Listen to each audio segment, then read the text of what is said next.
Hello दोस्तों, आप सभी का हार्दिक स्वागत करता हूं कंपटीशन क्लासेस पर। उम्मीद करता हूं आप सब सही होंगे और अच्छे से अपनी प्रिपरेशन को कंटिन्यू रख रखा है।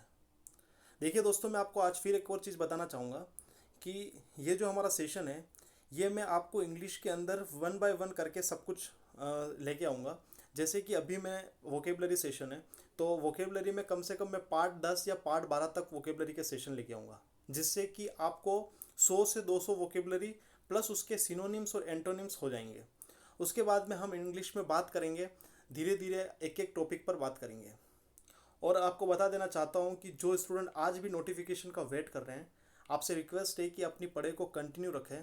नोटिफिकेशन कभी भी आ सकता है, तो उम्मीद करता हूँ कि आप अपनी पढ़ाई को कंटिन्यू कर रहे होंगे।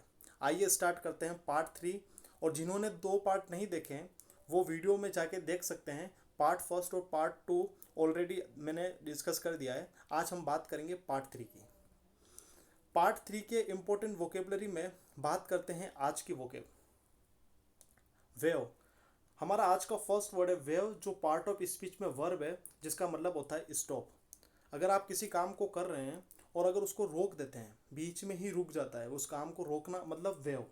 सिनोनिम्स में देखिए let go and give up. हमेशा से आपने सुना होगा कि अगर आप किसी काम को करते हैं और उसके बाद में आपको कोई बोलता है कि हमें गिव अप नहीं करना चाहिए, मतलब उस काम को हमें रोकना नहीं चाहिए। देखिए दोस्तों, एंटोनिम्स में अगर हम बात करें, तो जो काम अगर आप करते करते छोड़ रहे हो, मतलब उस काम को आपने रोक दिया, तो आप उसका एंटोनिम्स क्या बता सकते हो? ऑपोजिट में ये होगा ना, उस काम को कंटिन्यू रखना, मतलब उसको कैरी आउट करना। तो यहाँ पर दोस्तों आपने जो वर्ड देखा है एंटोनिम्स में, कैरी आउट और कंटिन्यू। नेक्स्ट बात करते हैं दोस्तों, आपको अगर इसका एग्जाम्पल समझाऊँ, तो government is thinking of waving of import duty on life saving drugs. Government जो है, सरकार जो है, वो इम्पोर्ट ड्यूटी पर रोक लगाने की सोच रही है लाइफ सेविंग ड्रग्स जो भी है उनके ऊपर। बात करते हैं नेक्स्ट वर्ड की, सेटबैक। सेटबैक एक नाउन है जिसका मतलब होता है डिले। सेटबैक का मतलब दोस्तों, आपने अगर किसी काम के लिए कोई एक फिक्स टाइम रखा और उसमें अगर आप देरी कर देते हैं, मतलब उसमें लेट लेट हो जाते हैं, डिले करते हैं, तो उसमें कोई बाधा उत्पन्न हो जाती है, तो वहाँ पर हम वर्ड यूज़ करते हैं सेटबैक को। सिनोनिम्स में दोस्तों हिंड्रेंस एंड इम्पेडिमेंट, ये दोनों वर्ड एक सबसे एग्जैक्ट बैठेंगे सेटबैक का सिनोनिम्स में। एंटोनिम्स में होगा असिस्टेंट एंड एड। जब किसी की मदद करके उस काम को स्टार्ट करते हैं, तो मतलब मदद करना, असिस्टेंट एंड एड। अब एग्जांपल देखिए, I can't handle more setback in production. अब मैं और डिले नहीं कर सकता प्रोडक्शन के लिए, उसको हैंडल नहीं कर सकता डिले करने में, मतलब देर जो हो रही है प्रोडक्शन में, उसको अब मैं और हैंडल नहीं कर सकता। तो उम्मीद करता हूँ यहाँ पर वर्ड सेटबैक का मतलब समझ में आ गया होगा। नेक्स्ट बात करते हैं प्रोडिजी। प्रोडिजी एक कॉमन वर्ड है जो पार्ट ऑफ स्पीच में नाउन होता है। अगर हम बात करें इसके मतलब की, तो पर्सन और thing that is extra ordinary. कोई भी ऐसा व्यक्ति और कोई भी ऐसी चीज़ जो एक्स्ट्रा ऑर्डिनरी है। सिनोनिम्स में बात करते हैं वीज एंड वंडर काइंड। याद रखना है, वीज एंड वंडर काइंड। एंटोनिम्स में बात करते हैं इम्बेसाइल एंड नॉर्मेलिटी। तो आपको याद रखना है। अब यहाँ पर एग्जाम्पल की बात करते हैं। Maria could play the piano at the age 5। So many people consider her to be prodigy. Maria नाम की जो पर्सन है, वो क्या कर सकती, उस वो 5 साल की उम्र में ही पियानो बजाना सीख सकती है, मतलब पियानो बजाना आता है उसको। लेकिन लोग क्या करते हैं कि सोचते हैं कि ये उसके अंदर एक एक्स्ट्रा ऑर्डिनरी थिंग है। जो 5 साल की उम्र में, आपको खुद को पता होगा कि हमें पता भी नहीं होता है कि पियानो होता कैसा है, दिखता कैसा है, बट अगर वो बजाना जानती है, वो प्ले करना जानती है, तो ऑब्वियसली बात है कि वो उसके लिए एक एक्स्ट्रा ऑर्डिनरी चीज़ है। तो यहाँ पर प्रोडिजी वर्ड आपको याद रखना है, एक्स्ट्रा ऑर्डिनरी। नेक्स्ट बात करते हैं दोस्तों पोसिटी। पोसिटी एक नाउन होता है जिसका मतलब होता है इनसफिशिएंट क्वांटिटी। अगर आपके पास में कोई भी चीज़ है और वो इनसफिशिएंट है, पर्याप्त नहीं है, अगर इसकी मैं मतलब अगर मैं बात करूँ पोसिटी का मतलब कमी, किसी चीज़ को अगर हिंदी में बताऊँ कि अगर उसकी कमी है, वो एक एग्जैक्ट क्वांटिटी में नहीं है, तो वहाँ पर हम यूज़ करेंगे पोसिटी। देखिए दोस्तों, सिनोनिम्स की बात करते हैं, तो डिफिशियंसी एंड डर्थ, ये दोनों ही वर्ड इसका मतलब कमी होता है, किसी चीज़ में कमी होना। एंटोनिम्स की बात करते हैं सफिशिएंसी एंड एफ्लुएंस। जब कोई भी चीज़ सफिशिएंट है, जितनी रिक्वायरमेंट है उतनी है, तो वहाँ पर हम वर्ड यूज़ करेंगे सफिशिएंसी। और influence also antonyms of paucity. Let's check example, the problem occurs due to the paucity of MBBS doctor. अब ये जो प्रॉब्लम है, परेशानी की जो घटना हुई है, वो किस वजह से हुई है? Due to paucity of MBBS doctor. MBBS के जो डॉक्टर है उनकी कमी के कारण, अपर्याप्तता के कारण, पर्याप्त नहीं है, तो वहाँ पर प्रॉब्लम क्रिएट हो गई। नेक्स्ट बात करते हैं दोस्तों, सरमन।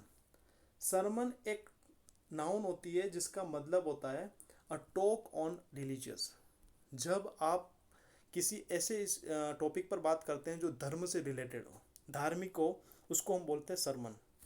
अगर हम बात करें सिनोनिम्स की, तो लेसन एंड प्रीचिंग, दोनों का मतलब ये होता है कि आप किसी रिलीजियस से रिलेटेड आप टॉक कर रहे हैं। अगर हम बात करें एंटोनिम्स की, ब्लॉकेज एंड हिंड्रेंस, यह दोनों याद रखिएगा, एंटोनिम्स होंगे सरमन के। एग्जाम्पल देखिए, the spiritual guru has just finish his sermon.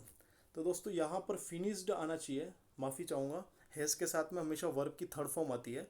तो इसका मतलब है कि स्पिरिचुअल गुरु ने कौन सा फिनिश किया है? सरमन। मतलब जो उन्होंने रिलीजियस से रिलेटेड कुछ बातें थी वो ख़त्म कर दी है।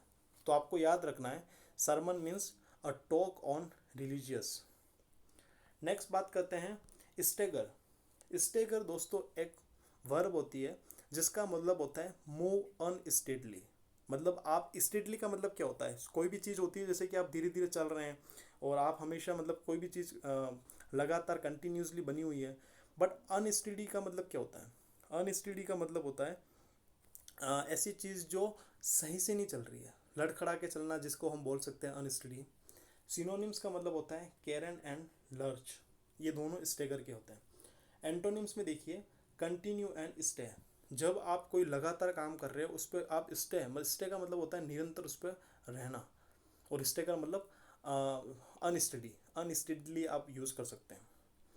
अब देखिए यहाँ पर हम बात करते हैं एग्जाम्पल की, these numbers are staggering but they are only the tip of the iceberg. अब ये जो नंबर्स है वो हमेशा देखने को ये चीज़ मिली है कि जो स्टेगरिंग है, मतलब ये कोई फिक्स नहीं है, बट वो all the tip of the iceberg रहे हैं। तो आपको याद रखना है स्टेगर, स्टेगर। अब देखिए इंक्लूसिव। इंक्लूसिव एक एडजेक्टिव होता है पार्ट ऑफ स्पीच में, इंक्लूडिंग ऑल द सर्विसेज। अगर आप कोई भी सर्विसेज को इंक्लूड कर रहे हैं तो वहाँ पर इस वर्ड को यूज़ कर सकते हैं इंक्लूसिव। अगर हम सिनोनिम्स की बात करें तो यहाँ पर सिनोनिम्स हो जाएगा कॉम्प्रिहेंसिव और ब्रॉड। कॉम्प्रिहेंशन एंड ब्रॉड दोनों ही इंक्लूसिव का सिनोनिम्स है। एंटोनिम्स में देखिए एक्सक्लूसिव और नैरो। जब हम देखते हैं कि किसी चीज़ के अगर किसी सेंटेंस में एक्सक्लूसिव आता है तो मतलब उसको इंक्लूड नहीं किया गया, उसको छोड़कर, एक्सक्लूसिव मतलब उसको बाहर रखा गया, और इंक्लूसिव का मतलब होता है कि इंक्लूड किया गया। अब देखिए एग्जाम्पल के अंदर हम बात करते हैं, एग्जाम्पल में हो जाएगा दोस्तों, the fastest train are maintaining inclusive speed of 45 kilometre per second. जो फास्टेस्ट, सबसे फास्ट जो ट्रेन्स है, जो फास्ट चलने वाली जो ट्रेन्स है, उन्होंने मेंटेन कर रखा है किसको? सारी वो इंक्लूड सर्विसेज है, स्पीड को। कौन सी सर्विस जो है स्पीड की? 45 किलोमीटर पर सेकंड की जो स्पीड है उसको मेंटेन किया हुआ है। नेक्स्ट वर्ड है दोस्तों स्काई रॉकेट। स्काई रॉकेट अभी रिसेंटली न्यूज़पेपर में देखने को भी मिला है और आर्टिकल में भी ये वर्ड नज़र आता रहता है आपको। तो इसका मतलब याद रखना है इंक्रीज रेपिडली, और ये पार्ट ऑफ स्पीच में एक वर्ब है। सिनोनिम्स की बात करें तो कैटापल्ट एंड एक्सकेलेट। एक्सकेलेट का मतलब भी होता है किसी चीज़ को बढ़ाना। एंटोनिम्स की बात करते हैं तो डिसेंट एंड डिक्रीज। जब कोई चीज़ स्काई रॉकेट है मतलब बढ़ रही है तो उसका एंटोनिम्स हो जाएगा डिक्रीज करना, उसको कम करना। एग्जाम्पल में देखिए, द ट्रेड डिफिशियट हैज़ स्क्रोकेटेड। जो व्यापार के संबंधी जो घाटा है वो बहुत बढ़ चुका है। तो आपको याद रखना है स्क्रोकेटेड। नेक्स्ट बात करते हैं स्क्रीमेज। स्क्रीमेज का मतलब होता है फाइट, लड़ाई, और अगर हम बात करें पार्ट ऑफ स्पीच में एक नाउन होता है। सिनोनिम्स में देखिए स्कफल एंड बैटल, इसका मतलब होता है लड़ाई। एंटोनिम्स में होता है पीस एंड हार्मोनी, दोनों का मतलब होता है शांति। The news of scrimmage was printed. अब जो न्यूज़ थी वो कौन सी प्रिंट की गई थी, फाइट से रिलेटेड, मतलब एक लड़ाई से संबंधित एक न्यूज़ को एक्सक्रीमेस किया गया, मतलब कि जो न्यूज़ थी उसको प्रिंट किया गया, जो कौन सी थी वो न्यूज़, फाइट वाली थी, मतलब कोई किसी लड़ाई से संबंधित थे। गाउंट एक एडजेक्टिव है जिसका मतलब होता है थिन, मतलब कि अगर कोई भी दुबला पतला है, कोई भी मतलब थिन है, तो मतलब पतला, अगर आप इसको अच्छे से सेंटेंस का मतलब समझ सकते हैं। सिनोनिम्स का मतलब होता है एंगुलर एंड ब्लिक। एंटोनिम्स की बात करते हैं, फेट एंड चीयरफुल। एग्जाम्पल देखिए, some students are becoming giant day by day, मतलब कुछ स्टूडेंट्स जो थे, कुछ विद्यार्थी जो थे वो दिन पे दिन दुबले होते जा रहे थे, आप इसको समझ सकते हैं। तो मैं उम्मीद करता हूँ दोस्तों, मैंने जो 10 वो के बताई है वो आपके लिए हेल्पफुल रहेगी। अगर वो आपको वीडियो सेशन पसंद आया है तो आप इसे वीडियो को ज़रूर लाइक करिए और अपने दोस्तों तक इसे शेयर करिए। Thank you.